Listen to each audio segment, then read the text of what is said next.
Imagine walking out of your house, keys in hand, to find someone trying to drive off in your brand new Ferrari. That's exactly what happened to me one crisp Saturday morning. The sun had barely peeked over the horizon, glinting off the cherry-red curves of my Ferrari, when I noticed a figure fumbling around my car door. At first, I thought it was a valet or maybe a neighbor messing around. But then I saw him, Karen's son. The kid had this audacious look in his eyes, a mix of confidence and total entitlement, as if the car was already his. Now, I had heard stories about people trying to borrow luxury cars, but nothing prepares you for the surreal feeling of witnessing it firsthand. The audacity alone was shocking, but the explanation he offered made my jaw drop. "Don't worry," he said, a grin plastered across his face. "My mom can fix anything." Those words hung in the air like a bad joke. He wasn't just trying to steal a car. He genuinely believed that some magical maternal intervention could save him from consequences. I stood frozen for a split second, my mind racing. Who raises a kid like this? Who instills such delusions of invincibility? And then, as if rehearsing for a movie scene, he tried to hotwire the Ferrari. The interior lights flickered, and the engine growled, but thankfully, the alarm went off before he could escape. Sirens weren't needed. My neighbor's barking dog did the job of alerting everyone in the block. Karen's son didn't even flinch. Instead, he leaned against the car, completely calm, and said, "She'll fix this. Don't worry about it." At that moment, I realized I was no longer dealing with just a petty thief. This was a kid who had been so coddled and overprotected that he couldn't comprehend real-world consequences. It wasn't just a theft attempt. It was a chilling glimpse into a life built on entitlement. By the time the police arrived, the entire street had gathered to witness the chaos. People whispered, half amused and half disbelieving. The kid tried to explain himself, pointing fingers at his mother, claiming she would sort everything out. The officers looked at him, shook their heads, and calmly placed him in handcuffs. I couldn't help but feel a strange mix of relief and disbelief. The Ferrari was safe, but the story was far from over. Little did I know, this encounter was just the beginning of a series of events that would spiral into courtroom drama, media attention, and a lesson in parental overconfidence, and I would be at the center of it all. After the police led Karen's son away in handcuffs, I thought the ordeal would finally be over. I was wrong. That evening, my phone buzzed incessantly. It was her, Karen, the mother, calm, confident, and somehow completely unfazed by the fact that her son had just tried to steal a Ferrari. She sounded almost amused. "Don't worry," she said. "I can fix anything." At that moment, I realized that her reputation wasn't just a boast. It was her armor. She believed she could manipulate any situation, charm any person, and erase any consequence. Karen arrived at my house the next morning. She walked in with that same serene smile, as if she were stepping into her own living room. I braced myself, expecting hostility or apology, but instead, she exuded this unshakable confidence. "He didn't mean any harm," she began, sitting down like she owned the space. "Kids make mistakes. You just need to understand his perspective." Her words were carefully measured, each one designed to disarm, to confuse, and to redirect blame. But here's the thing. She wasn't just talking about the theft. She was talking about reality itself. Karen had spent years convincing her son that rules were optional and that consequences existed only for other people. She had created a bubble where privilege shielded him from accountability. And now, that bubble was colliding with the real world. My Ferrari, the neighbors, the police report. And she genuinely believed her charm could fix it. She began to negotiate, offering ridiculous explanations and promises. "We'll pay for any damages," she said, though the car hadn't even been scratched. He just panicked. He didn't know what he was doing. Every word felt rehearsed, as though she had delivered this same speech 100 times before. It was manipulative brilliance, and terrifying. I realized that Karen wasn't just protecting her son. She was testing boundaries, measuring how far her influence could stretch. By the end of that meeting, I understood something crucial. This wasn't about a car. It was about power, entitlement, and a parent who had convinced her child that laws and ethics were negotiable. I left the encounter unsettled, knowing the story wasn't over. Her confidence suggested she might try to bend the system, twist the truth, or even involve lawyers before letting reality fully catch up to her son. And reality did catch up, much sooner than anyone expected. Just when I thought this was a bizarre but contained incident, Karen's son ended up facing consequences that even she couldn't undo. The court system doesn't care about charm or maternal confidence. It only cares about actions, and the law was about to remind both mother and son in the most dramatic way possible. The morning of the court hearing arrived faster than I expected.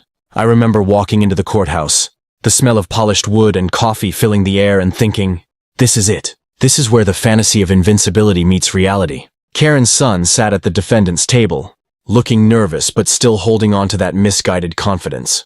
His mother, of course, was right beside him, radiating calm like a seasoned general before battle.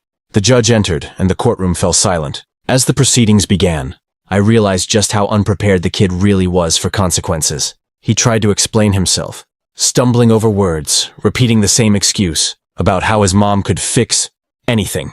The judge didn't even flinch. Karen, on the other hand, leaned forward, speaking in measured tones, trying to charm and persuade anyone within earshot. But the law doesn't bend for charisma, and this wasn't just about a story or a reputation. It was about an attempted felony. Witnesses were called. I recounted the moment I caught him trying to steal the Ferrari, describing the audacity, the words he used, and the sheer disbelief of the situation. Neighbors corroborated the story, some adding details that made the whole scene even more surreal. The defense tried to downplay the incident, focusing on his youthful mistake and suggesting he had no intent to permanently steal the car. But the prosecution painted a clear picture. Entitlement doesn't excuse breaking the law. As the hearing progressed, I watched Karen's confident facade begin to crack. She still tried to reassure her son, whispering that she would handle it. But the judge's stern gaze and the weight of the evidence left no room for miracles. Every attempt to charm or manipulate was met with polite but firm judicial indifference. It was fascinating and, frankly, a little satisfying to watch a lifetime of overconfidence collide with real-world consequences. When the verdict was announced, the courtroom was tense. Karen's son had been found guilty of attempted grand theft auto. The judge emphasized that this was a serious offense and that attempts, regardless of maternal intervention, carry real consequences. He was sentenced to a period of juvenile detention, with probation and counseling requirements. Karen sat frozen, her usual composure gone, realizing that even she couldn't fix the system. It was a powerful moment, one that underscored a harsh truth. Privilege and parental overconfidence can only protect someone for so long. Eventually, reality catches up. And for Karen's son, that day in court marked the end of a bubble built on entitlement, and the start of an unexpected journey into accountability. The days following the court ruling were surreal. Karen's son was in juvenile detention, and the neighborhood buzzed with whispers and speculation. People wanted to know how someone could be so audacious, and how a parent could be so confident in her ability to fix anything. For me, the relief of having my Ferrari safe was tempered by the lingering shock of everything that had unfolded. This wasn't just about a stolen car. It was about entitlement, boundaries, and the consequences of failing to instill accountability. Surprisingly, Karen reached out again. This time, her tone had shifted. Gone was the carefree arrogance. There was a quiet humility, almost regret, though still wrapped in a thin veneer of control. She wanted to discuss her son's path forward, asking for advice on how to teach him responsibility. It was a stark contrast to her earlier bravado. The mother who once believed her charm could solve anything was confronted with a truth she hadn't prepared for. Some mistakes can't be erased, and some lessons must be learned the hard way. In the weeks that followed, I noticed changes. Karen's son began attending mandatory counseling, where he had to confront not only his actions but also the upbringing that had fueled his entitlement. Slowly, he started to grasp a reality he had never experienced before, one where actions have consequences and privilege doesn't grant immunity. It wasn't immediate, and it wasn't perfect, but for the first time, he faced a challenge he couldn't talk or charm his way out of. The incident also left me with a broader perspective. I realized that sometimes witnessing someone else's failure, especially when shielded by overconfidence, can be a powerful reminder of how fragile assumptions of control truly are. Karen's story could have ended in tragedy, stolen property, legal trouble, or even worse outcomes. Instead, it became a case study in accountability, the limits of parental influence, and the stark contrast between perception and reality. Looking back, the entire saga, from the audacious theft attempt to the courtroom drama and the eventual lessons learned, felt almost cinematic. It was chaotic, shocking, and in many ways, instructive. I kept my Ferrari, but the real takeaway was deeper. No one is above consequence, and sometimes the most confident people are the first to be humbled. In the end, Karen's son learned a hard lesson, and Karen herself discovered that even her reputation as someone who could fix anything had limits. As for me, I learned that vigilance, quick thinking, and a little patience can turn chaos into a story worth telling.